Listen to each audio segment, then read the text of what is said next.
नमस्कार भाइयों, नमस्कार दोस्तों, मैं आर के सिंह। आज आपको ये जो हमें ऊर्जा प्रदान करती है, एक छुपे रुस्तम जो है, उसी छुपे रुस्तम पर जो हमें एक छुपे रुस्तम को अपनी ऊर्जा प्रदान करती है, आज हम लोग उसी पर तो बात करेंगे। दैट मीन्स हमारे बॉडी में जो ऊर्जा प्रदान करने वाले सबसे जो मेन सोर्स है कार्बोहाइड्रेट, वही कार्बोहाइड्रेट का आज हम लोग स्टडी करेंगे। ओके, चलो बाबू, कार्बोहाइड्रेट। ये सोचो कार्बोहाइड्रेट है क्या? कार्बोहाइड्रेट, चावल खाते हो तो कार्बोहाइड्रेट मिलता है, रोटी खाते हो तो कार्बोहाइड्रेट मिलता है, फल लेते हो, दूध लेते हो, आप जितने भी चीज़ें आसपास में खाने के काम करते हो वो हमें कार्बोहाइड्रेट्स देती है, कार्बोहाइड्रेट हम लेते हैं और उसका मेन सोर्स है हमारे बॉडी को ऊर्जा प्रदान करना। कोई काम करते हो, कोई भी काम करते हो, सोचते हो, विचारते हो, कोई काम करते हो, हमें उसमें ऊर्जा की आवश्यकता पड़ती है, हमें उसमें ऊर्जा की आवश्यकता पड़ती है और उस ऊर्जा के लिए हमें इस खान पान पर आवश्यकता पड़ती है जो हमें कार्बोहाइड्रेट प्रदान करती है। अब सोचने की बात है, जनाब ये कार्बोहाइड्रेट है क्या? सिंपल इधर देखो या सोचो बाबू, सच बात है। हमने तो क्या लिखा हो कि कार्बोहाइड्रेट क्या है? कार्बोहाइड्रेट हमारे शरीर का मुख्य ऊर्जा स्रोत है, ये हमें ऊर्जा प्रदान करते हैं। ओके, सही बात है।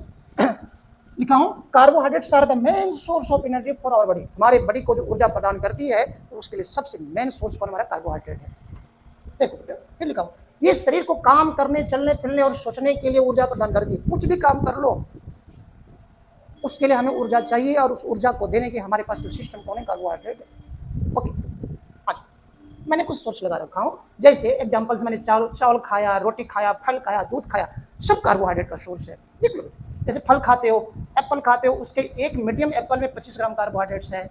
ब्रोकली आप खाते हो, सब्जी खाते हो, उसमें 6 ग्राम ये आपके पास कार्बोहाइड्रेट कितना? एक कप में। जैसे आप ये खाते हो, चना खाते हो, चना कौन सा काबुली चना खाते हो कहते हो, उसमें अगर एक कप में लूँ तो उसमें 45 ग्राम मिलते हैं। इस प्रकार से आपको मैंने डाटा दे रखा हूँ, लेकिन सवाल है यार, ये कार्बोहाइड्रेट है क्या? याद रखना मेरे बाबू, मेरे बच्चे, कार्बोहाइड्रेट में जो होते हैं कार्बोहाइड्रेट ऑर्गेनिक कंपाउंड्स हैं, कार्बनिक यौगिक है, जिसमें एल्डिहाइड या कीटोनिक ग्रुप होते हैं और इसमें क्या होते हैं? हाइड्रोक्सी ग्रुप लगे होते हैं। मैं रिपीट कर रहा हूं, जैसे आपको मैंने बता दूं, कार्बोहाइड्रेट, सिंपल सा कार्बोहाइड्रेट का एग्जांपल ग्लूकोज और फ्रुक्टोज। जैसे समझना, ग्लूकोज और फ्रुक्टोज की मैं बात करूं, यही ग्लूकोज C6, ग्लूकोज से बात करते हो, ग्लूकोज ग्लूकोज के बारे में जस्ट सोचिए, ये हमारा ग्लूकोज है C6H12O6 और फ्रुक्टोज है C6H12O6। अगर मैं इसकी स्ट्रक्चर ड्रॉ करूं, 6 कार्बन है, 1 2 3 4 5 6। इसकी मैं बात करूं, 1 2 3 4 5 6। पहले जान लेते हैं कार्बोहाइड्रेट क्या है, तो फिर देखेंगे हम लोग।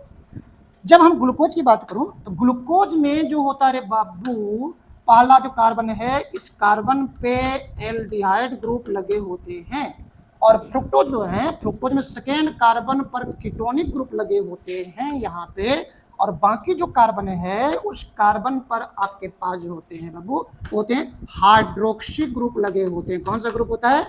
Hydroxy group, that means OH group लगे होते हैं, इस प्रकार के होते हैं। ठीक उसी प्रकार से अगर मैं फ्रुक्टोज की बात करूं, फ्रुक्टोज में सेकेंड कार्बन पर कीटोनिक ग्रुप है और बाकी जो कार्बन है उस कार्बन पर हाइड्रोक्सी ग्रुप लगे होते हैं। Okay, are you sure? Yes sir, I am sure, I am sure. देखो, दोनों ही कार्बोहाइड्रेट्स हैं, दोनों का मॉलिक्यूलर फॉर्मूला समान है, लेकिन स्ट्रक्चर दोनों क्या अलग अलग है।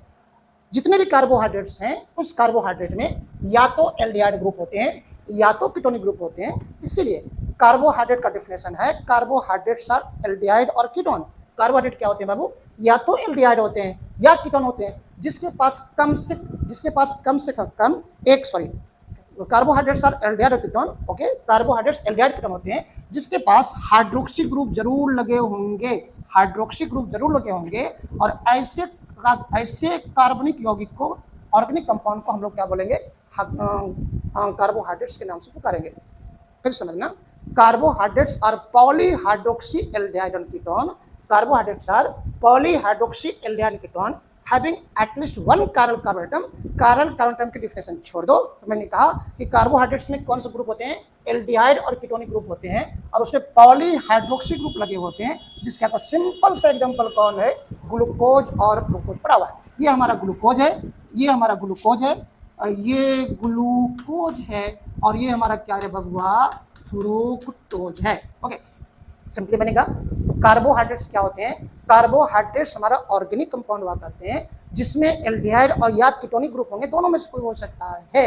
अगर उसमें एल्डिहाइड ग्रुप है, कीटोनिक ग्रुप है, साथ साथ में क्या होंगे, उसके पास हाइड्रोक्सी ग्रुप लगे होंगे। ओके, आ जाओ देखते हैं हम लोग बात करते हैं। देखो बाबू, जब हम कार्बोहाइड्रेट के बारे में बोलेंगे तो फिर हमारे पास में कार्बोहाइड्रेट कौन है? ग्लूकोज है, फ्रुक्टोज है, माल्टोज है, सेलुलोज है, ग्लाइकोजन है। इन सबको हम लोग क्या करना पड़ेगा? वर्गीकृत करना पड़ेगा। क्या करना पड़ेगा?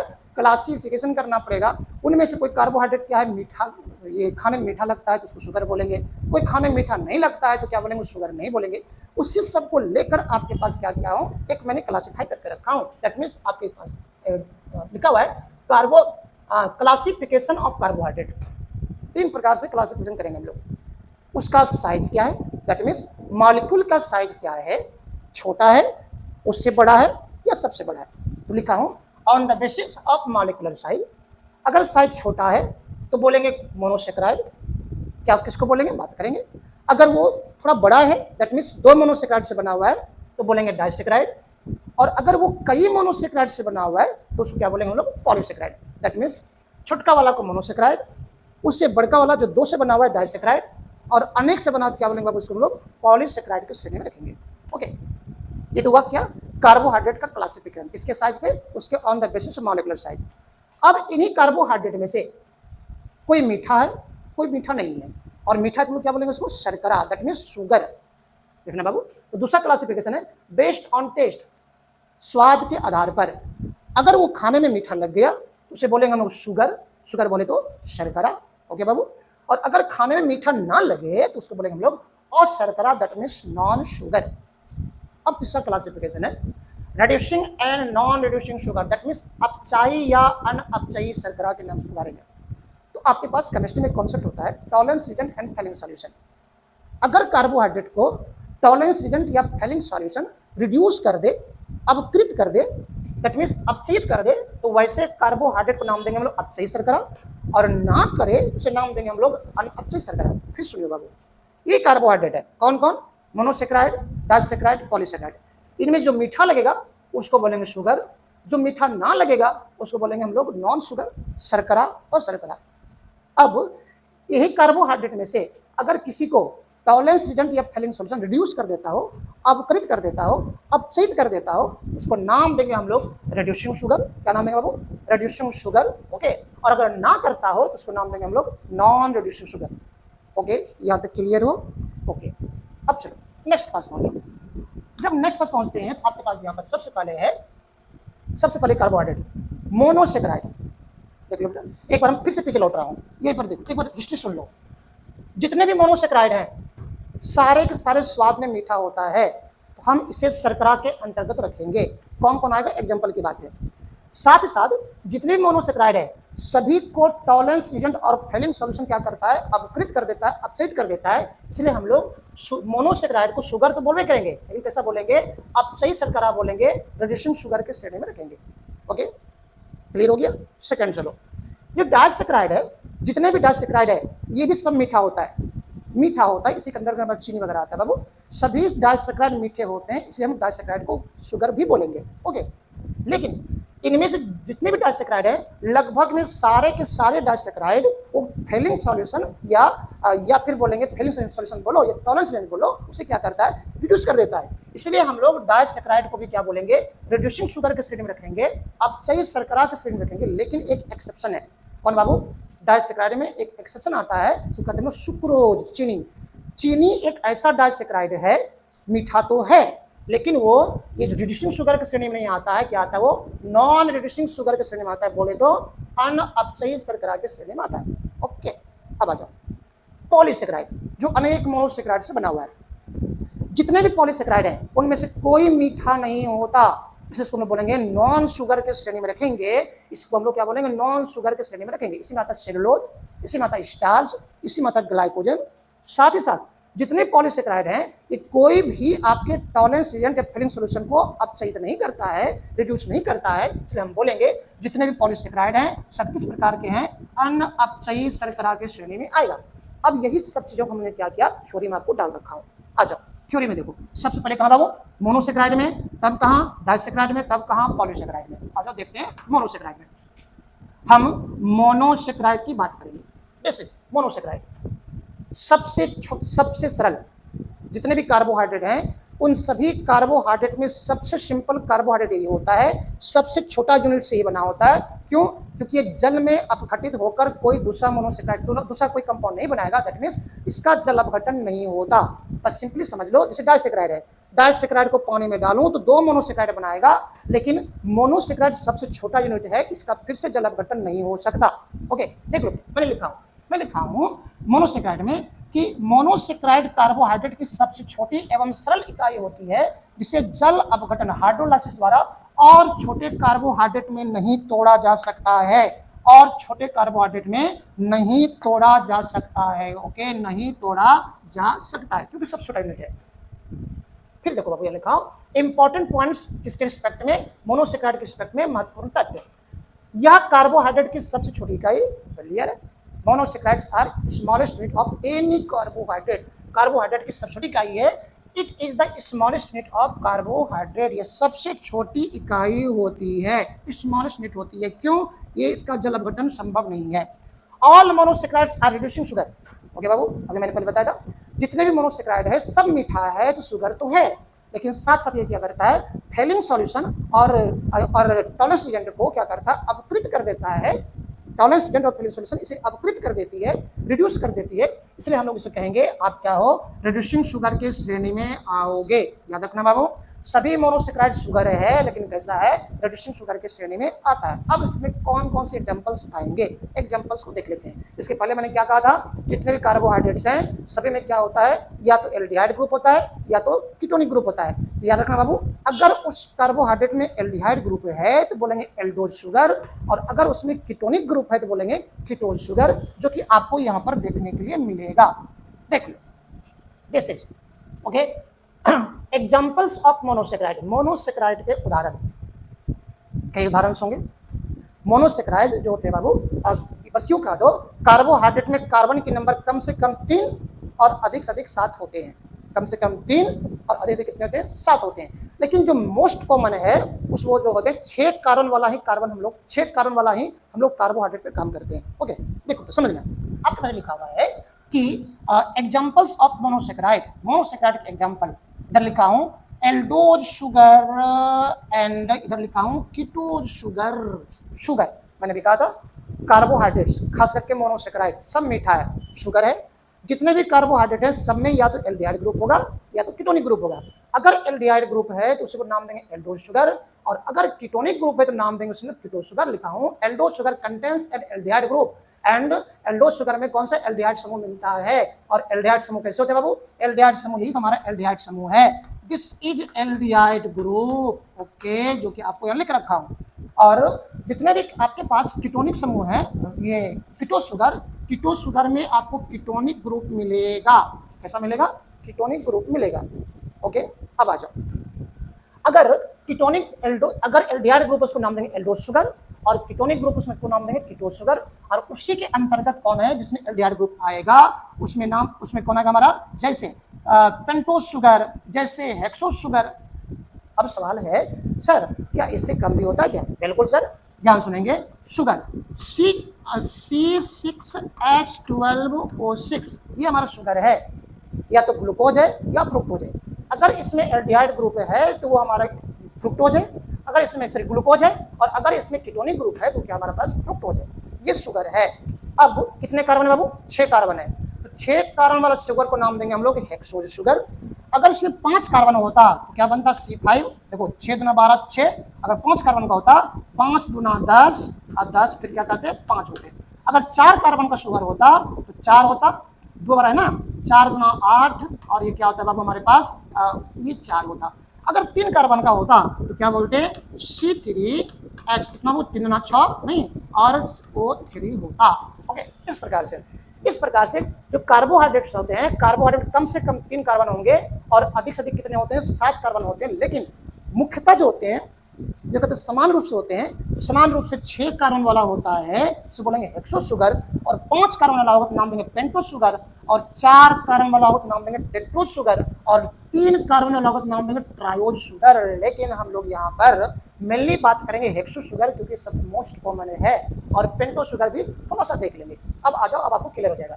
तो देखो बाबू, आपके पास यहाँ पर लिखा हूँ पहला पेंटोज शुगर, फार्मूला क्या हो गया C5H10O5। ओके, इसके एग्जांपल कौन कौन हमारे पास, राइबोज एंड कौन है बाबू, जाइलुलोज। आपको एग्जांपल याद रखना, स्ट्रक्चर की जरूरत नहीं है, आपको फार्मूला याद रखना। C5 पेंटो शुगर में C5H10O5, इसमें कौन आएगा हमारा राइबोज, और कौन आएगा जाइलुलोज। देख सकते हो बाबू, राइबोज जाइलुलोज में सिर्फ अंतर क्या है, दोनों में एल्डिहाइड ग्रुप है लेकिन स्ट्रक्चर देखो बदल गया, स्ट्रक्चर बदल गया तो नाम बदल गया। उसी प्रकार से अगर वो कीटोनिक ग्रुप वाला है पेंटोज शुगर, तो पेंटोज शुगर फॉर्मूला वही होगा, लेकिन कीटोनिक ग्रुप रख रहा है तो उसका एग्जांपल होगा राइबुलोज एंड जाइलुलोज। क्या होगा बाबू, ribulose and xylulose. Okay, 6 carbon वाला, 6 कार्बन वाला जो है C6H12O6 बोलेंगे हेक्सो शुगर। और उस हेक्सो शुगर में अगर देखो बाबू, हेक्सो शुगर में एल्डिहाइड ग्रुप है तो बोलेंगे उसको हम लोग ग्लूकोज या गैलेक्टोज। लेकिन अंतर क्या है, ग्लूकोज में एल्डिहाइड ग्रुप है, गैलेक्टोज में एल्डिहाइड ग्रुप है। अंतर कहाँ होता है, देखो इसके बाकी के जो ग्रुप हैं लगे हुए उसके अरेंजमेंट में अंतर हो जाता है। ओके, याद रखना। तो ग्लूकोज और गैलेक्टोज जो है ये हमारा हेक्सो शुगर है, जिसमें कैसा ग्रुप मिलेगा, एल्डिहाइडिक ग्रुप मिलेगा। फिर से जब अगर कीटोनिक ग्रुप मिलेगा तो अगर उसमें हेक्सो शुगर है तो हमारे पास कौन होगा, फ्रुक्टोज एंड सॉर्बोज।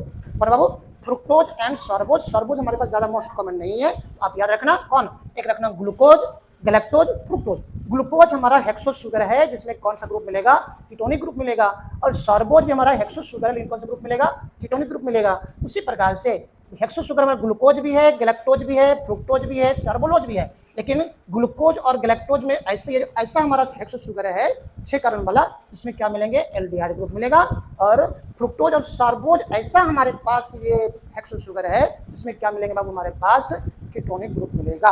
ओके, तो याद रखना हेक्सो शुगर में फार्मूला कौन होगा, C6H12O6। कौन कौन आएगा, ग्लूकोज, फ्रुक्टोज, गैलेक्टोज एंड इसको याद रखना, चाहते रखना नहीं तो भूल जाएंगे इसको, सॉर्बोज को। Okay, glucose, fructose, galactose. Girlfriend को गिफ्ट दो, GFG। ओके, गर्लफ्रेंड को गिफ्ट दो, गर्लफ्रेंड को गिफ्ट दो, glucose, fructose and galactose. Okay, याद रखना। ओके, याद हो गया, याद हो गया, याद हो गया। क्या याद हुआ, हमने कहा मोनोसेक्राइड है तो मोनोसेक्राइड में आपके पास जो है वो हमारे पास होंगे कितने कार्बन के, या तो 3 कार्बन के, या तो 4 कार्बन के, या तो 5 कार्बन के, 6 कार्बन के।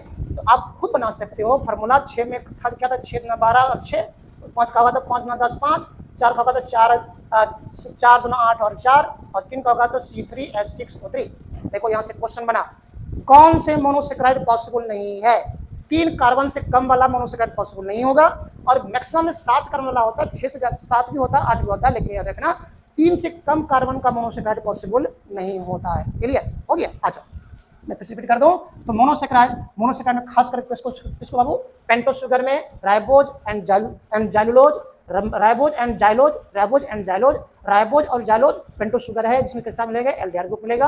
और उसी पेंटोज शुगर में जो है कौन है, राइबुलोज एंड जाइलुलोज, जिसमें क्या मिलेंगे हमारे पास, कीटोनिक ग्रुप मिलेगा। हेक्सो शुगर जो कौन हमारा, ग्लूकोज एंड गैलेक्टोज है जिसमें एल्डिहाइड ग्रुप मिलेगा। लेकिन उसी हेक्सो शुगर में अगर फ्रुक्टोज और सॉर्बोज की बात करूं उसमें क्या मिलेगा, हमारा कीटोनिक ग्रुप मिलेगा। यानी प्रॉब्लम। Okay, trunk. चलो आगे चलते हैं, आगे बढ़ो। जब हम आगे चलते हैं तो इस पर देखते हैं रिमेंबर में कि ग्लूकोज, इस ग्लूकोज को हम लोग ब्लड शुगर के नाम से पुकारते हैं, क्यों, हमारे ब्लड में ये मिलते हैं एनर्जी देने के लिए। ओके, ब्लड शुगर के नाम से पुकारते हैं। अंगूर जब खाते हो ना, तो दौड़ने, पके हुए अंगूर खाते हो तो ऊर्जा मिलता है जब दौड़ने के लिए जाते हो, कोई काम करते हो। क्यों रे बाबू, क्योंकि पका हुआ अंगूर में पर्याप्त मात्रा में क्या मिलता है बाबू, हमारा ग्लूकोज मिलता है। फिर क्या बोलते हैं इसको, ग्रेप शुगर के नाम से पुकारते हैं। इसे डेक्सट्रोज के भी नाम से पुकारते हैं। इसका जो रियल नाम होता है D+ ग्लूकोज। याद रखना है सबको, क्या होता है वो, D+ ग्लूकोज। याद रखना इस रिमेंबर पॉइंट को कि ब्लड शुगर किसे कहते हैं, जवाब देना किसको रे बाबू, ब्लड शुगर हम रक्त शर्करा किसको कहते हैं, ग्लूकोज को। चूंकि एक पके हुए अंगूर में पर्याप्त मात्रा मिलता है, इसे हम लोग इसलिए ग्रेप शुगर के नाम से पुकारते हैं। इसे डेक्सट्रोज के भी नाम से पुकारते हैं। इसका जो मेन नाम है D+ ग्लूकोज के नाम से पुकारते हैं। अब फ्रुक्टोज, कौन, फ्रुक्टोज, ये हमारा शहद में खूब मिलता है। हालांकि ग्लूकोज मिलता है लेकिन किसी मात्रा ज्यादा मिलता है फ्रुक्टोज की। फलों में खूब मिलता है, उसी फ्रुक्टोज में बात करेंगे। देखो फ्रुक्टोज को देखो, फ्रुक्टोज फ्रूट शुगर, फ्रुक्टोज को फ्रूट शुगर, लेकिन ग्लूकोज को ब्लड शुगर। हमारे फ्रूट्स में पर्याप्त मात्रा में कौन सा मिलता है बाबू? फ्रुक्टोज मिलता है। और ये फ्रुक्टोज प्राकृतिक रूप से सबसे अधिक मीठी शर्करा में के अंतर्गत आता है। ग्लूकोज से भी मीठी कौन होता है? फ्रुक्टोज होता है। अगर क्वेश्चन कर दे, अगर इसमें ऑप्शन दे दे तो आपका मानना है कौन सी शर्करा सबसे ज्यादा मीठी है, तो आपका मानना है फ्रुक्टोज में। देखो आप यहाँ पर थोड़ा सा देखो, फ्रुक्टोज, फ्रुक्टोज को हम लोग फ्रूट शर्करा के नाम से पुकारेंगे क्योंकि फल में पर्याप्त मात्रा में मिलती है। ओके, और found in fruits and honey, ये कहाँ बाबू? फ्रूट्स मिलवे करता है और हनी में खूब मिलता है। याद रखना, हनी में खूब मिलता है, लेकिन सिर्फ कहने मतलब ये नहीं हुआ कि सिर्फ फ्रुक्टोज मिलता है, उसमें ग्लूकोज भी मिलता है। इसमें हनी में। ओके, अच्छा, स्वीटेस्ट नेचुरल शुगर, अगर पूछ दे सबसे ज्यादा मीठा कौन शुगर है, तो आपको रिस्पॉन्स में कहाँ मारना है? फ्रुक्टोज में। कहाँ बाबू? फ्रुक्टोज में। ग्लूकोज से मीठी है। सबसे मीठी प्राकृतिक शर्करा हमारा कौन है? हमारा ग्लूकोज है। ओके बाबू, ग्लूकोज, ये ग्लूकोज है। आप इस पर अभी काम नहीं करना है, इस पर छोड़ दो इससे। ये थोड़ा सा लिखता है राइबोज, राइबोज कहाँ मिलता है? आरएनए में। डीऑक्सीराइबोज कहाँ मिलता है?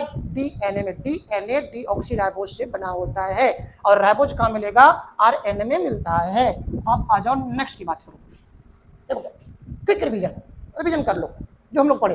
ग्लूकोज को ब्लड शुगर के नाम से पुकारते हैं, ग्रेप्स मिला तो ग्रेप शुगर के नाम से पुकारेंगे, डेक्सट्रोज भी कहते हैं, और रियल नाम क्या हुआ? बी प्लस ग्लूकोज के नाम से पुकारे हम लोग। ठीक है, फ्रुक्टोज को फ्रूट शुगर कहें, क्यों? क्योंकि फ्रूट्स में मिलता है, और ये हमारा फ्रूट्स के साथ हनी में मिलता है, और इसे सबसे मीठा हम लोग क्या बोलेंगे? मोनोसैकराइड्स के नाम से पुकारेंगे। ओके, कहाँ? क्यों? क्योंकि नेचर में अगर सबसे ज्यादा मीठा कौन है हमारा पास? फ्रुक्टोज है। ओके, अब वन लाइनर एग्जाम पॉइंट के व्यू से जो आपको बहुत ही हेल्प करेगा किसी एग्जाम को फेस करने के लिए, मोनोसैकराइड के बारे में बोल दो तो बोलेंगे मोनोसैकराइड क्या है? सिंगल शुगर यूनिट से बना हुआ है, एक मोनोसैकराइड यूनिट से बना हुआ है। इसलिए बोलते हैं ये सबसे छोटा कार्बोहाइड्रेट है, और इसलिए बोलते हैं कि बाबू ये शुगर तो था, लेकिन कैसा था? रिड्यूसिंग शुगर था, अपचयी शर्करा के नाम से पुकारते हैं। मोनोसैकराइड जो है एक शर्करा, वही बात लिखा है यहाँ पे, ये एक शर्करा इकाई से बना हुआ है और सबसे छोटा कार्बोहाइड्रेट है, और अपचयी शर्करा है, जो किसका मैंने हिंदी ट्रांसलेट यहाँ किया हुआ था। Okay, monosaccharide sir single unit sugar, एक मोनोसैकराइड जो है वो सबसे छोटी इकाई से बना हुआ है, एक शर्करा इकाई से बना हुआ है। ये सबसे छोटा कार्बोहाइड्रेट है, तो बोलेंगे सबसे छोटा कार्बोहाइड्रेट है, और ये रिड्यूसिंग शुगर है, बोले तो बाबू ये अपचयी शर्करा के अंतर्गत आएगा। ओके, मोनोसैकराइड, डाइसैकराइड, दो मोनोसैकराइड को जोड़ो तो डाइसैकराइड बनेगा, और मोनोसैकराइड को जोड़ने के लिए जो आपस में लिंक होगा वो ऑक्साइड लिंक होता है, इसे बोलते हैं हम लोग ग्लाइकोसाइडिक आबंध के नाम से पुकारते हैं। मैं रिपीट कर रहा हूँ, सपोज दैट एक मोनोसैकराइड यहाँ पर है, ये है मोनोसैकराइड यहाँ पर है, दूसरा मोनोसैकराइड यहाँ पर है, और दोनों मोनोसैकराइड अगर आपस में जुड़ेगा तो एक बॉन्ड से जुड़ेगा, उस बॉन्ड का नाम ऑक्साइड बॉन्ड, और इसी ऑक्साइड बॉन्ड का नाम बोलेंगे ग्लाइकोसाइडिक बॉन्ड, जो कि वाटर लॉस करने के कारण बनता है। ध्यान देखो बाबू, ये ऑक्साइड बॉन्ड है, इस ऑक्साइड बॉन्ड क्या करेगा? वाटर लॉस करने का कारण बनता है, जो दो या दो से अधिक मोनोसैकराइड को जोड़ेगा। दैट मींस ग्लाइकोसाइडिक बॉन्ड कहाँ मिलेगा? आपको दो मोनोसैकराइड से बना है तो डाइसैकराइड, और दो से ज्यादा बना है, जैसे 3 से बना है, 4 से बना है, 5 से बना है, अगर अधिक से बना हो तो क्या बोलेंगे? पॉलीसैकराइड। तो डाइसैकराइड पॉलीसैकराइड में इस प्रकार के बॉन्ड मिलेंगे। कौन सा बॉन्ड बाबू? ग्लाइकोसाइडिक बॉन्ड मिलेंगे, लेकिन आपको मोनोसैकराइड में नजर नहीं आएगा। अगर इस ग्लाइकोसाइडिक बॉन्ड को तोड़ दूं तो दोनों मोनोसैकराइड क्या हो जाएगा? बाहर हो जाएगा। इसका मतलब ये हुआ डाइसैकराइड जल अपघटित होकर दो मोनोसैकराइड इकाई उत्पन्न करेगा। ओके, देखो आ जाओ, कोई लिखा हूं डाइसैकराइड, फॉर्मूला क्या होगा बाबू? C12H22O11। देखो लिखा हूं, disaccharides are carbohydrates that produce two monosaccharides unit on hydrolysis. Disaccharide क्या है? डाइसैकराइड एक ऐसा कार्बोहाइड्रेट है जो कि जल अपघटित होकर दो मोनोसैकराइड यूनिट को बनाएगा। कौन कौन बनाएगा? जरा सोचो। देखो लिखा हुआ हिंदी में, डाइसैकराइड वे कार्बोहाइड्रेट्स हैं जो जल अपघटित होकर क्या करता है? दो मोनोसैकराइड इकाई उत्पन्न करता है। Most disaccharides are reducing sugar. इसके पहले मैंने बताया था, जिस प्रकार से सारे के सारे मोनोसैकराइड क्या था? शुगर था, लेकिन कैसा? रिड्यूसिंग शुगर था। उसी प्रकार से जितने भी डाइसैकराइड हैं सारे के सारे क्या? Reducing sugar. शुगर तो है, लेकिन कैसा? रिड्यूसिंग शुगर होता है। लेकिन उसी डाइसैकराइड में एक एग्जांपल होते हैं सुक्रोज। सुक्रोज बाबू क्या डाइसैकराइड है, लेकिन वो रिड्यूसिंग शुगर नहीं होता। ऐसा होता है नॉन रिड्यूसिंग शुगर होता है। शर्करा तो है, अपचयी शर्करा नहीं होता। क्या होता है? अन अपचयी शर्करा होता है। याद रखना, डाइसैकराइड में से कौन? सुक्रोज। कौन बाबू? सुक्रोज। कौन? सुक्रोज। देखो कोई लिखा हो, देखो most disaccharides are reducing sugar, अधिकांश डाइसैकराइड क्या होते हैं, आपका अपचयी शर्करा होते हैं। लेकिन एक्सेप्शन में कौन हमारा है बाबू, सुक्रोज। सुक्रोज क्या होता है, ये अपचयी नहीं, नॉन रिड्यूसिंग शुगर होता है, बोले तो अनअपचयी शर्करा के अंतर्गत आता है। याद रखना बेटो, which of the following disaccharides are non reducing sugar, you have to mention, you have to select option, कहाँ पे बाबू, सुक्रोज में, कहाँ पे, सुक्रोज में। ओके, आ जाओ। तो अभी मैंने कहा था कि चूंकि डाइसैकराइड है, टूटेगा तो दो मोनोसैकराइड बनाएगा, तोड़ने के लिए क्या चाहिए, पानी। पानी स्टोरिंग क्या बोलेंगे, हाइड्रोलाइसिस, क्या बोलेंगे, हाइड्रोलाइसिस। तो लिखा हूं कि on hydrolysis they produce, they means कौन बाबू, disaccharide. On hydrolysis they produce 2 monosaccharides unit. Okay, जल अपघटन पर जो डाइसैकराइड है वो 2 मोनोसैकराइड उत्पन्न करते हैं। ओके, कौन कौन इसके एग्जांपल्स में आते हैं, याद रखना। इसके एग्जांपल्स हैं आपके सुक्रोज, इसके एग्जांपल्स हैं लैक्टोज, इसके एग्जांपल्स हैं कौन बाबू, हमारा माल्टोज। 3 को याद रखना, कौन कौन, सुक्रोज, माल्टोज एंड लैक्टोज। देखो आपको सारे एग्जांपल्स में लिख रखा हूं। एग्जांपल्स किसके, डाइसैकराइड, कौन बाबू, सुक्रोज, कौन, माल्टोज, कौन, लैक्टोज। फार्मूला सबका क्या होगा, C12H22O11, बट स्ट्रक्चर में सबके अंतर आएंगे। ओके, तो देखो सबसे पहला है उनमें से, हमने सुक्रोज की बात करूं, सुक्रोज जिसे हम लोग कॉमन नाम कैन शुगर के नाम से पुकारेंगे। इस नाम से, कैन शुगर, गन्ना से प्राप्त हुआ शुगर। ओके, देखो लिखा हूं, it is called cane sugar, इसे हम लोग कैन शुगर के नाम से पुकारते हैं। इसे हम लोग इन्वर्ट शुगर के भी नाम से पुकारते हैं। याद रखना बाबू, इन्वर्ट शुगर कहे, कैन शुगर कहे, तो आपका ध्यान कहां पर जाना है, सुक्रोज के पास। कहां जाना है, सुक्रोज के पास जाना है। साथ ही साथ ये नॉन रिड्यूसिंग शुगर है। इसके पहले मैंने कहा था जितने भी डाइसैकराइड्स हैं सब रिड्यूसिंग शुगर होता है, अपचयी होता है, लेकिन एक एक्सेप्शन कौन है, आपका सुक्रोज। तो सुक्रोज क्या होता है, नॉन रिड्यूसिंग शुगर। क्यों, इस शुगर को जो हमारा टॉलरेंस एजेंट है और फिलिंग सॉल्यूशन है वो इसे अपचयित नहीं कर पाता। आप सिर्फ उस कारण को छोड़ दो, याद रखना कि जितने मोनोसैकराइड है सब क्या है, अपचयी शर्करा है, रिड्यूसिंग शुगर होते हैं। और जितने डाइसैकराइड सभी के सभी क्या होते हैं, अपचयी शर्करा होते हैं, रिड्यूसिंग शुगर होता है। लेकिन एक एक्सेप्शन है कौन, हमारा सुक्रोज। सुक्रोज क्या होता है, वो नॉन रिड्यूसिंग शुगर होता है, अनअपचयी शर्करा के अंतर्गत आता है। अब अगर हमारे सुक्रोज है, अगर ये हमारा सुक्रोज है बाबू, अगर ये हमारा सुक्रोज है, देखो बाबू सुक्रोज C12H22O11, इसे पानी में डालो। कहाँ डालना है, पानी में। जब पानी में डालेंगे तो सुक्रोज 2 मोनोसैकराइड उत्पन्न करता है। कौन कौन बाबू, C6H12O6 प्लस C6H12O6। ये देखा गया है इनमें से एक मॉलिक्यूल ग्लूकोज होता है और दूसरा मॉलिक्यूल क्या होता है, फ्रुक्टोज होता है। तो देखो बाबू, तो ग्लूकोज को अगर सुक्रोज को पानी में डाला जाए तो जल अपघटित होकर 2 अलग अलग आपके मोनोसैकराइड्स प्रोड्यूस करेंगे, उत्पन्न करेंगे। इसलिए हम बोलेंगे सुक्रोज डाइसैकराइड तो है, लेकिन कैसा, हेटेरोडाइसैकराइड। कैसा बाबू, हेटेरोडाइसैकराइड्स है। देखो आपके पास यहाँ पर आ रहे होंगे। यह हेटेरोडाइसैकराइड होता है, क्यों, क्योंकि जल अपघटित होकर ग्लूकोज एवं फ्रुक्टोज उत्पन्न करती है। जो कि आपने दिखाया, ये सुक्रोज था, सुक्रोज जल अपघटित किया, पानी टूटा तो क्या बनाया, ग्लूकोज और फ्रुक्टोज। दोनों अलग अलग है तो डाइसैकराइड तो है, लेकिन क्या बोलेंगे, हेटेरोडाइसैकराइड के श्रेणी में रखेंगे। ओके, इट इज, इसी का इंग्लिश लिखा हूं, it is heterodisaccharide because on hydrolysis it produces, क्या है बाबू, ग्लूकोज एंड फ्रुक्टोज।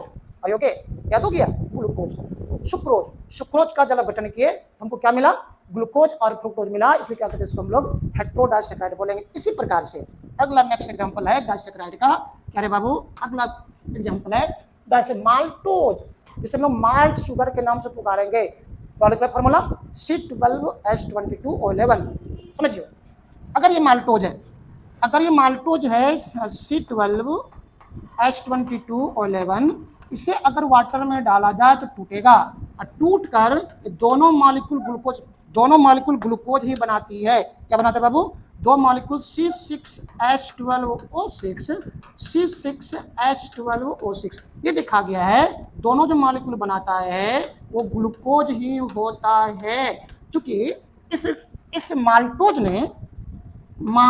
ने जल अपघटित होकर 2 समान मोनोसैकराइड को उत्पन्न किया, इसलिए हम लोग माल्टोज को क्या बोलते हैं, होमोडाइसैकराइड। क्या बोलेंगे, डाइसैकेराइड तो है लेकिन समान उत्पन्न कर दिया ना, तो होमो डाइसैकेराइड के नाम से पुकारेंगे। जो माल्टोज है, माल्टोज का मुख्य स्रोत है, आप देखे होंगे अगर आप अंकुरित अनाज को खाते हो, जैसे चना खाते हो, मूंग खाते हो, तो वो उसकी स्वाद जो होंगे चना के रूप में तुलना में ज़्यादा मीठा होगा, मूंग के तुलना में ज़्यादा मीठा होगा। मैंने कहा चना खाओगे और चना अंकुरित करके खाओगे, तो अंकुरित अनाज जो है चबा के खाओगे तो मूल रूप की तुलना में क्या होगा, ज़्यादा मीठा लगता है। क्यों? क्योंकि अंकुरित अनाज में पर्याप्त मात्रा में क्या मिलता है, माल्टोज। क्या मिलता है बाबू? माल्टोज मिलता है। तो देखो आओ मेरे पास आ जाओ, तो लिखा हूं, इसे हम लोग माल्ट शुगर भी कहेंगे। Okay, it is called malt sugar.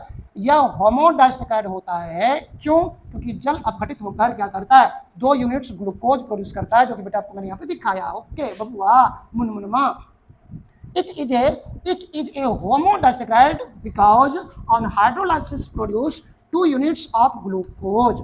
Okay, जो मैंने यहाँ पे लिखा उसी के यहाँ पे लैंग्वेज में लिखा है, माल्टोज है, माल्टोज है, वाटर है, वाटर है, तोड़ दिया पानी ने किसमें, ग्लूकोज में, और किसमें तोड़ दिया, ग्लूकोज में। That means 2 molecules of glucose में तोड़ दिया, इसे बोलेंगे हम लोग होमोडाइसैकेराइड्स। ओके, अच्छा कहाँ मिलेगा बाबू, कहाँ मिलेगा? ये अंकुरित बीजों में खूब मिलेगा, जर्मिनेटिंग सीड में खूब मिलता है। इसलिए कहा भी जाता है जब भी चना खाते हो, जब भी कोई मूंग खाते हो ना बबुआ, तो करना क्या, आप चना खाओगे प्रोटीन तो मिला, लेकिन अगर अंकुरित करके खाओगे तो प्रोटीन के साथ साथ माल्टोज पर्याप्त मात्रा में मिलेगा। और याद रखना, कार्बोहाइड्रेट आपके शरीर को एनर्जी प्रोवाइड करता है, इसलिए अंकुरित अगर अनाज खाते हो तो आपको प्रोटीन तो मिलेगा ही मिलेगा, साथ ही साथ एनर्जी ज्यादा मिलेंगे। ओके, आ जाओ नेक्स्ट पॉइंट।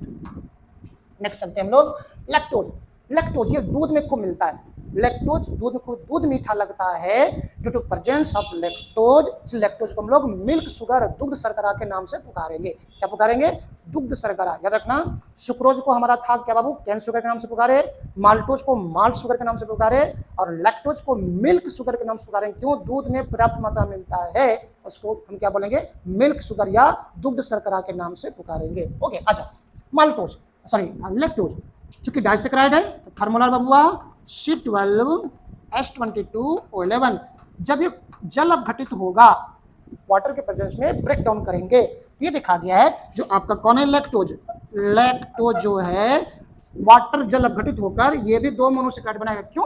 डाइसैकेराइड है, डाइसैकेराइड टूटेंगे क्या बनाएगा, मोनोसैकेराइड बनाएगा। लेकिन कौन कौन बनाता है, C6H12O6 एंड C6H12O6। देखो मोनोसैकेराइड बना, लेकिन एक मोनोसैकेराइड क्या है, ग्लूकोज है, और दूसरा कौन होता है, गैलेक्टोज होता है। याद रखना बाबू, है ना। लैक्टोज शुगर जल अपघटित देकर क्या देगा, ग्लूकोज एंड गैलेक्टोज देगा। देखो एक चीज तो कॉमन हो गया, जितने भी कार्बोहाइड्रेट लो उसमें ग्लूकोज आपको मिलेगा।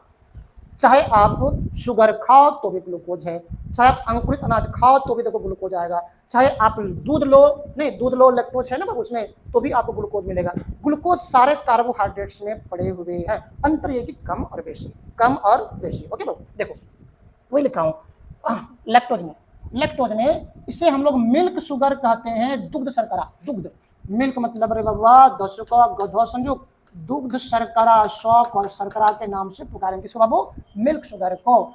देखो यहाँ पे जो लैक्टोज है, चूंकि लैक्टोज जल अपघटित होकर 2 अलग अलग मोनोसैकेराइड को बनाया, किसको किसको, ग्लूकोज को और गैलेक्टोज को। तो हम ग्लूकोज को, हम लैक्टोज को भी क्या बोलेंगे, आप क्या हो, आप क्या हो बाबू, हेट्रोडाइसैकेराइड्स के श्रेणी में आओगे। क्यों? क्योंकि अलग अलग प्रोड्यूस कर दिया।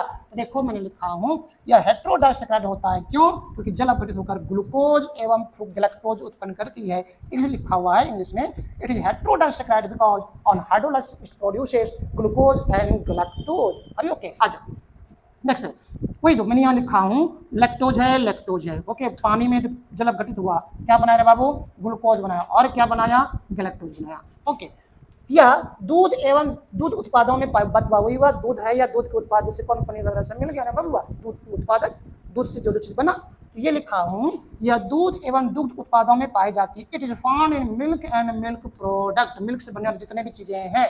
Okay, now you have to answer remember के बारे में याद रख लो। सुक्रोज क्या है, उसे कैन शुगर भी कहे, क्योंकि ये नॉन रिड्यूसिंग शुगर भी था। ओके, माल्टोज से माल शुगर कहे, किससे बना हुआ वो माल्टोज, ग्लूकोज और फ्रुक्टोज से बना, सॉरी ग्लूकोज 2 मॉलिक्यूल ग्लूकोज से बना हुआ है। लैक्टोज से मिल्क शुगर, दूध शर्करा भी कहे, पानी में डालेंगे जल अपघटित होकर क्या बनाएगा, ग्लूकोज एवं गैलेक्टोज बनाएगा। ओके, और होमोडाइसैकेराइड मतलब ये हुआ कि हमने भी कहा था अगर समान मोनोसैकेराइड उत्पन्न करे तो बोलेंगे होमोडाइसैकेराइड। और हेटेरोडाइसैकाराइड मतलब ये हुआ बाबू, अगर जल अपघटित होकर डिफरेंट मोनोसैकाराइड बनाए तो क्या बोलेंगे उसे, हेटेरोडाइसैकाराइड। देखो डिफरेंट मोनोसैकाराइड्स उत्पन्न करेंगे। नाउ यू हैव पॉलीसैकाराइड, कोई ऐसा कार्बोहाइड्रेट हो जो अनेक मोनोसैकाराइड यूनिट से बना हो, अनेक मोनोसैकाराइड से, तो उसको क्या बोलेंगे, पॉलीसैकाराइड। और चूंकि अनेक मोनोसैकाराइड से बना हुआ है तो सभी को आपस में जोड़ने के लिए जो ऑक्साइड बॉन्ड होगा उस बॉन्ड को बोलेंगे हम लोग glycosidic bond. That means glycosidic bond कहाँ कहाँ मिलेगा, डाइसैकाराइड में और पॉलीसैकाराइड में। कहाँ बाबू, डाइसैकाराइड पॉलीसैकाराइड। जितने पॉलीसैकाराइड्स हैं ये कोई मीठा नहीं होता, इसलिए इसको बोलेंगे नॉन शुगर। और साथ ही साथ ये फेलिंग सॉल्यूशन और जो आपके पास टॉलरेंस एजेंट है इसे अवकृत भी नहीं करता, इसको बोलेंगे हम लोग नॉन रिड्यूसिंग शुगर। याद रखना बाबू, जितने पॉलीसैकाराइड हैं, सभी मोनोसैकाराइड क्या था, रिड्यूसिंग शुगर, सभी डाइसैकाराइड क्या था, रिड्यूसिंग शुगर, एक्सेप्शन कौन था, सुक्रोज। जितने भी पॉलीसैकाराइड है उसे एक तरफ रख दो, सब क्या है, कोई भी मीठा नहीं है तो नॉन शुगर हुआ, और साथ साथ कोई भी रिड्यूस नहीं करता है तो नॉन रिड्यूसिंग तो है ही, साथ साथ नॉन शुगर भी है। ओके ओके बाबू, नॉन रिड्यूसिंग के साथ साथ ये नॉन शुगर भी हमारे श्रेणी में आएंगे। अब ये देखो लिखा हूं, यह अनेक मोनोसैकाराइड से बना हो, अगर अनेक मोनोसैकाराइड से, अगर अनेक चीजों से, अनेक छोटे छोटे चीजों से कुछ बना हो तो उसे हम लोग बहुलक की श्रेणी में रखते हैं। जैसे हमारी बड़ी क्या बना है, many units of many numbers of cell से बना हुआ है, तो हम लोग बोलेंगे we are polymer of cell. हम लोग सेल का क्या है, बहुलक है। ओके, कई छोटे छोटे चीजें अगर मिलकर बन जाए, जैसे हम लोग बिल्डिंग बनाते हैं तो क्या है बाबू, ये कई ईंट को जोड़ने से बनता है, तो बोलेंगे buildings are polymer of bricks. Bricks building क्या होते हैं, बिल्डिंग ईंटों का क्या होता है, बहुलक हुआ करते हैं। ओके बेटा, उसी प्रकार देखो, क्योंकि बहुलक पॉलीमर जो है, पॉलीमर अनेक क्या हुआ, मोनोमर से बना हुआ, अनेक मोनोसैकाराइड से बना हुआ है, तो हम लोग पॉलीमर को, हम लोग ये जो आपके पॉलीसैकाराइड हैं उसे बहुलक की श्रेणी में रखते हैं। मेन 3 एग्जांपल याद रखना, कौन कौन पॉलीसैकाराइड के, एक स्टार्च, एक सेलुलोज और एक ग्लाइकोजन। कौन कौन बाबू, स्टार्च, सेलुलोज एंड ग्लाइकोजन। चलो हम लोग बात करते हैं। देखो पॉलीसैकाराइड यह अनेक मोनोसैकाराइड से बना होता है, अर्थात इसे हम क्या कहेंगे, बहुलक की श्रेणी में रखेंगे, पॉलीमर की श्रेणी में रखेंगे। Okay, it is made up of many saccharides, that is it is found in polymeric form, बहुलक के रूप में मिलेगा। यह जल अपघटित होकर अनेक मोनोसैकाराइड उत्पन्न करेगा, क्योंकि अनेक मोनोसैकाराइड से बना हुआ है यार बउआ, नहीं अनेक मोनोसैकाराइड से बना हुआ है। ओके आ जाओ, ऑन हाइड्रोलाइसिस इट, इसी का इंग्लिश बाबू है ये जो मैंने लिखा हूं, यह जल अपघटन पर अनेक मोनोसैकाराइड्स उत्पन्न करता है। On hydrolysis it produces many monosaccharides unit. Okay, सामान्यतः पॉलीसैकाराइड स्वाद में मीठी नहीं होती, मीठा नहीं होता। अरे यार साग सब्जी का मीठा होता है क्या, स्टार्च मिलता है, लकड़ी चबाओगे मीठा लगता है क्या, नहीं, सेलुलोज होता है। ओके आ जाओ, सामान्यतः पॉलीसैकाराइड स्वाद मीठी नहीं होती है। Generally polysaccharides are not sweet in taste. Okay, अधिकांश पॉलीसैकाराइड क्या होते हैं, नॉन रिड्यूसिंग कार्बोहाइड्रेट्स के होते हैं, दैट मींस ये अनअपचयी शर्करा के अंतर्गत आएंगे। ओके बाबू, most of polysaccharides are non reducing sugar. फिर से रिपीट कर दूं, सभी मोनोसैकाराइड क्या होते हैं, शुगर होता है, और कैसा शुगर, रिड्यूसिंग शुगर। सभी डाइसैकाराइड क्या होते हैं, शुगर होता है, कैसा शुगर, रिड्यूसिंग शुगर। एक्सेप्शन कौन था, सुक्रोज। सुक्रोज शुगर तो है लेकिन कैसा बाबू, नॉन रिड्यूसिंग शुगर के श्रेणी में आएगा। सभी पॉलीसैकाराइड, जितने पॉलीसैकाराइड, कोई भी मीठा नहीं होता तो क्या है, नॉन शुगर है और शर्करा है। साथ ही साथ ये नॉन रिड्यूसिंग शुगर के श्रेणी में भी आता है, क्योंकि ये फेलिंग सॉल्यूशन और ट्रांसलेंट इसे क्या करती है, अपचयित नहीं कर पाता। ओके आ जाओ नेक्स्ट में। अब इसमें कौन कौन है, तो कौन कौन बाबू हमारे एग्जांपल ऑफ पॉलीमर है, पहला एग्जांपल है स्टार्च। ओके, और स्टार्च, दूसरा एग्जांपल है सेलुलोज, तीसरा एग्जांपल है ग्लाइकोजन। स्टार्च जितने भी हम लोग खाते हैं, चाहे चावल खाओ, चाहे रोटी खाओ, चाहे साग सब्जी खाओ, चाहे आप किसी चीज़ का जड़ खाओ, जड़ मतलब मूली खाओ। ओके बाबू, सभी में स्टार्च पर्याप्त मात्रा में मिलता है, इसलिए हम कहेंगे हमारे भोज्य पदार्थ का, खाद्य पदार्थ का मुख्य स्रोत कौन है, हमारा स्टार्च है। ओके, सबसे अधिक अगर खाद्य पदार्थ में इस्तेमाल करते क्या करते बेटा हम लोग, कौन सा कार्बोहाइड्रेट, कौन सा स्टार्च, कौन सा स्टार्च। क्यों, गेहूँ मिलेगा, रोटी मिलेगा, नहीं आलू मिलेगा, साग सब्जी मिलेगा, सब कुछ हमारा जो खाद्य पदार्थ से मिलता है, तो बड़ी प्यार से कहते हैं। तो सबसे अगर अधिक पूछे कौन सा कार्बोहाइड्रेट मिलता हम लोग खाद्य पदार्थ को इस्तेमाल करते हैं, you have to answer, selection कहाँ करोगे, स्टार्च में। देखो लिखा हूँ स्टार्च। पौधों में भोजन का संचय रूप है, पौधों में संचित रहता है। अब कौन सा पौधा नहीं खाते हो भाई, सब कुछ हम लोग खाते हैं, पौधा खाते हैं, पौधा का प्रोडक्ट खाते हैं। Okay, storage form of food in the plants, cellulose. Cellulose क्या होता है, कोई प्लांट है, प्लांट का जो सेल वाला है जिस पे प्लांट खड़ी होती है, ओके, कोशिका भित्ति, कोशिका भित्ति किसका बना होता है बाबू? सेल वाल का। और उसी कोशिका भित्ति को काट के आप घर में क्या बनाते हो? दरवाजा बनाते हो, टेबल बनाते हो, कुछ। अरे लकड़ी रे पगलू बाबू, लकड़ी, लकड़ी, वुड। जो आपका कॉटन का कपड़ा है किसका बना हुआ है? सेलुलोज का बना हुआ है, इसीलिए। और चूंकि सारे प्लांट का सेल वाल किससे बना है? सेलुलोज से। और दुनिया में ज्यादा जनसंख्या किसकी? प्लांट की। तो बोलेगा अगर नेचर में, अगर प्लांट किंगडम में अगर सबसे पूछे कौन सा ज्यादा कार्बोहाइड्रेट मिलता है, तो आपको कहां सिलेक्शन करना है? सेलुलोज का। कहां? सेलुलोज का। देखो लिखा हूं, पौधों की कोशिका भित्ति का मुख्य घटक होता है, that means main constituent of plant cell wall होता है ग्लाइकोजन। इससे हम लोग जंतुओं में भोजन का संचय रूप कहते हैं। देखो बाबू, ग्लाइकोजन, ग्लाइकोजन कहाँ कहाँ संचित रहता है? हमारे ब्रेन में। कहाँ पे? हमारे मसल्स में। कहाँ? हमारे लीवर में। और ये जब हम लोग आपातकालीन स्थिति में होते हैं, जैसे काफी लंबा समय से बीमार पड़ गए हों, भोजन नहीं खा पा रहे हो, कोई फास्टिंग में बैठा हो, नहीं हर ये नहीं कहता वो फास्टिंग में करना, बैठा हो, उस कंडीशन में जब हम लोग कुछ नहीं खाते हैं, तो यही ग्लाइकोजन जो हमारे ब्रेन में है, मसल्स में है, लीवर में है, जाकर टूटता है और हमें ऊर्जा प्रदान करती है। जिस प्रकार से खाद्य पदार्थ में स्टार्च संचित होते हैं, उसी प्रकार से ग्लाइकोजन संचित कहाँ मिला? ब्रेन में। फिर कहाँ? मसल्स में। फिर कहाँ? लिवर में। इसलिए हम लोग ग्लाइकोजन को जंतु स्टार्च, एनिमल स्टार्च के नाम से भी पुकारते हैं। देखो बाबू, जंतुओं में भोजन का संचय रूप, मतलब जंतु में जो भोजन संचय कहाँ रहता है, वो हमारे कहाँ पे? ग्लाइकोजन में मिलता है। और अब आप आ जाओ स्टार्च पर काम करो। ये भोजन का मुख्य स्रोत है, मेन सोर्स ऑफ डाइट है बाबू। क्यों? क्योंकि यह अनाज, जड़ में, साग में, सब्जियों में खूब मिलता है, ठीक है। It is the main source of diet and remains stored in the cereals, cereals मतलब अनाज, roots, roots मतलब जड़, and vegetables। ओके, आ जाओ। यह दो घटकों से बना होता है। It consists of two mainly components। कौन कौन? Amylose and amylopectin. स्टार्च किससे बना होता है बाबू? Amylose and amylopectin. एमाइलोज जो होता है वो छोटा होता है, स्टार्च का कम पार्ट बनाता है, और पर जल में घुलने वाला पार्ट होता है। इसमें किसी प्रकार की ब्रांच नहीं मिलता, देखना याद रखना, ठीक है। लेकिन जो एमाइलोपेक्टिन है वो स्टार्च का मेन पार्ट बनाता है, मुख्य पार्ट बनाता है। और ये क्या होता है? वाटर इनसॉल्युबल होता है, जल में अघुलनशील होता है, साथ में क्या होता है? इसमें ब्रांच लगे होते हैं। दोनों मंत्र समझ में आया? देखो लिखा हो रे बाबू, जो स्टार्च है दो घटक से, किससे बाबू? एमाइलोज एंड एमाइलोपेक्टिन से बना होता है। एमाइलोज जो है बाबा, एमाइलोज क्या होता है? वाटर सॉल्युबल होता है, लेकिन आपके एमाइलोपेक्टिन वाटर इनसॉल्युबल हुआ करते हैं।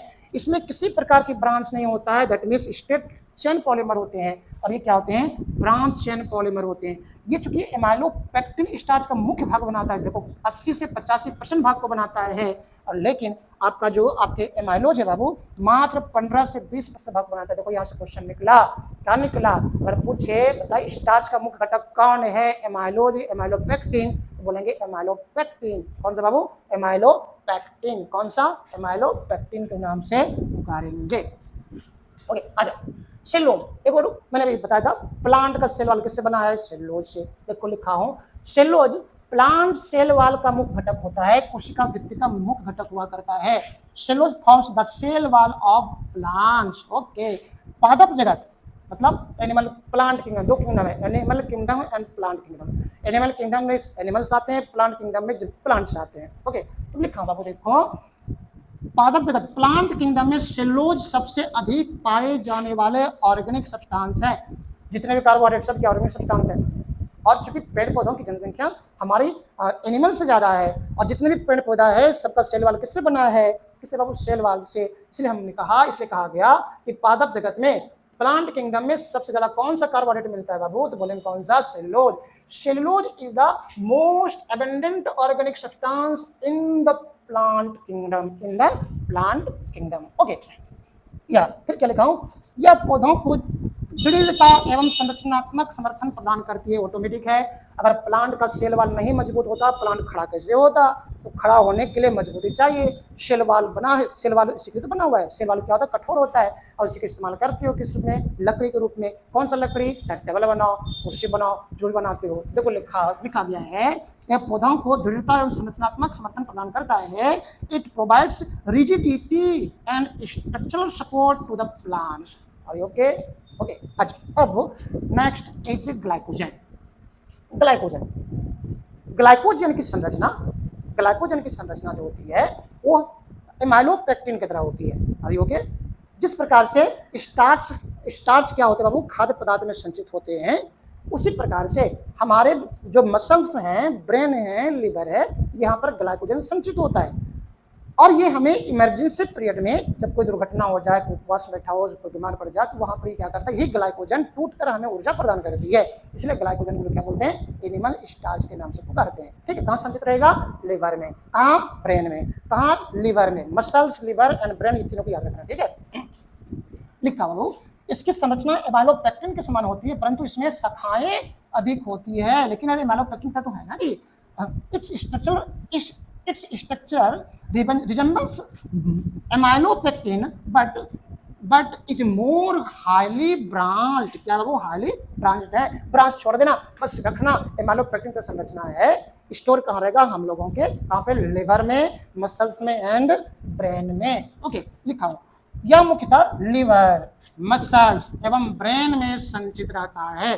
It is mainly stored in the liver, muscles and कहाँ बाबू, ब्रेन में। ओके, इसलिए ग्लाइकोजन को लोग क्या बोलते हैं, एनिमल स्टार्च के नाम से पुकारते हैं, जंतु स्टार्च के नाम से पुकारेंगे। Okay, hence glycogen is called animal starch. Okay, glycogen जल अपघटित, जब हम लोग ग्लाइकोजन जल अपघटित होती है तो क्या करता है, ग्लूकोज प्रोड्यूस करता है। इसलिए ग्लूकोज एनर्जी का सोर्स है, और इसलिए हम लोग जो इमरजेंसी पीरियड में होते हैं, दैट मीन्स बीमार पड़ गए हो, या फिर किसी दुर्घटना घटित हो गया हो, या फिर क्या हो बाबू, या फिर हम लोग कहेंगे कि हम लोग उपवास बैठे हो, तो यही ग्लाइकोजन टूट कर हमारे ग्लूकोज प्रोड्यूस करती है, और उस कंडीशन में वीकनेस लगेगा। क्यों, जब ग्लाइकोजन अगर प्रोवाइड करना शुरू कर दे, मसल्स झूलेगा, ब्रेन में वीकनेस आएगा। ग्लाइकोजन अंतिम अवस्था में हमें क्या करता है, एनर्जी प्रोवाइड करता है। ठीक है, इसलिए बच के रहना है, फास्टिंग करें, लंबा फास्टिंग से बचना चाहिए। ठीक है, ग्लाइकोजन जल अपघटन, मतलब जल अपघटन पर ग्लूकोज उत्पन्न करती है। एनी प्रॉब्लम, देखो बाबू, हमने कहा उपवास, देखो उपवास, फास्टिंग, बीमारी, सिकनेस एवं अन्य आपातकालीन स्थिति में यह ऊर्जा प्रदान करती है। It provides energy during fasting, sickness and other emergency conditions. Okay, देखो अब आपके पास यहाँ पे storage form of carbohydrate in animals कौन है बाबू, एनिमल स्टार्च। हम लोगों में अगर पूछ दे कि बताओ हमारे एनिमल में कौन सा स्टार्च संचित रहता है, तो बोलेंगे कौन सा बाबू, कौन सा बोलेंगे, storage form of carbohydrate in animals, इसको क्या बोलेंगे, एनिमल स्टार्च। और यही कौन हमारा है, ग्लाइकोजन है। ओके, स्टार्च, ये स्टोरेज कार्बोहाइड्रेट किसमें बाबू, प्लांट में। ओके, स्टोरेज कार्बोहाइड्रेट स्टार्च किसमें, प्लांट में है। सेलुलोज क्या है, इसका structural carbohydrates of plant, plant की संरचना बनाना हो तो प्लांट का मुख्य पार्ट कौन है, सेलुलोज है। ग्लाइकोजन एनिमल स्टार्च के नाम से पुकारेंगे, और स्टोरेज कार्बोहाइड्रेट है कहाँ पे, ये एनिमल में है। पॉलीसेक्राइड क्या है बाबू, ये अनेक मोनोसेक्राइड यूनिट से बना हुआ है, और ये पॉलीमेरिक फॉर्म में मिलता है, जो कि हम लोग पीछे पढ़े। इस प्रकार से कार्बोहाइड्रेट आपको मैंने टू द पॉइंट बताया मेरे भाई और मेरे प्यारे बबुआ, जो आपके किसी भी एग्जाम के पर्पज से 100% यहाँ से क्वेश्चंस लड़ेंगे। आप अगर इसे शिद्दत से मुझे सुने होंगे, शिद्दत से पढ़े होंगे, सब कुछ को मैंने रूबरू करा दिया यहाँ पे। अब आप इसे बनाओगे, इससे सारे क्वेश्चन 100% गारंटी देता हूँ, सारे सॉल्व हो जाएंगे। कहाँ से, कार्बोहाइड्रेट से। एक बार मैं फिर से रिपीट कर देता हूँ। तो कार्बोहाइड्रेट मुख्यतः 3 प्रकार का हुआ, कौन कौन, मोनोसेक्राइड, डाइसेक्राइड, पॉलीसेक्राइड। मोनोसेक्राइड सबसे छोटका यूनिट है बाबू। ओके, मोनोसेक्राइड सबसे छोटका यूनिट है। सभी मोनोसेक्राइड क्या है, मीठा है, और सब क्या है, रिड्यूसिंग शुगर है। एग्जाम्पल्स याद रखना, ग्लूकोज, फ्रुक्टोज, गैलेक्टोज। ओके, 3 को याद रखना। उसके बाद जब डाइसेक्राइड की बात आए, जितने भी डाइसेक्राइड सब क्या है, मीठा होता है, सब क्या है, रिड्यूसिंग शुगर है, लेकिन एक्सेप्शन कौन था, सुक्रोज। ओके, अब ये पानी में डालोगे, अलग अलग मोनोसेक्राइड प्रोड्यूस कर रहा था। समान करे तो होमोडाइसेक्राइड, और समान करे तो हेटेरोडाइसेक्राइड। होमो में कौन था, माल्टोज, जो कहाँ मिलेगा, जर्मेटिंग सीड में, अंकुरित अनाज में खूब मिलेगा। हेटेरो कौन था, सुक्रोज, क्या उत्पन्न किया, ग्लूकोज, फ्रुक्टोज। और कौन था बाबू, लैक्टोज, कहाँ मिला, दूध में, नाम दिया दुग्ध शर्करा, क्या क्या उत्पन्न किया, ग्लूकोज एंड गैलेक्टोज। तब चले पॉलीसेक्राइड के पास। पॉलीसेक्राइड क्या है, मीठा नहीं होता, शुगर नहीं बोलेंगे, नॉन शुगर बोलेंगे, ये रिडक्शन शुगर नहीं होता है। ओके, साथ ही साथ पॉलीसेक्राइड के अनेक मोनोसेक्राइड से बना हुआ है, तो बोलेंगे सब क्या है बाबू, हमारा ये पॉलीमेरिक फॉर्म है। ग्लाइकोसाइडिक बॉन्ड कहाँ मिलेगा, डाइसेक्राइड मिलेगा। पॉलीसेक्राइड में ये क्या है, ऑक्साइड लिंकेज है, ऑक्साइड बॉन्ड है, जो 2 मोनोसेक्राइड को जोड़ता है। कैसे बनता है, जल अपघटन कारण बनता है। ठीक है, कहाँ से बनता है, जल अपघटन कारण बनता है। कौन कौन पॉलीसेक्राइड है, 3 याद रखना, कौन, स्टार्च, कौन बाबू? सेलुलोज। कौन? ग्लाइकोजन। स्टार्च कहाँ है? खाद्य पदार्थ में संचित रहता है। कितने इकाई से बना था? 2 इकाई से। कौन कौन? Amylose, amylopectin.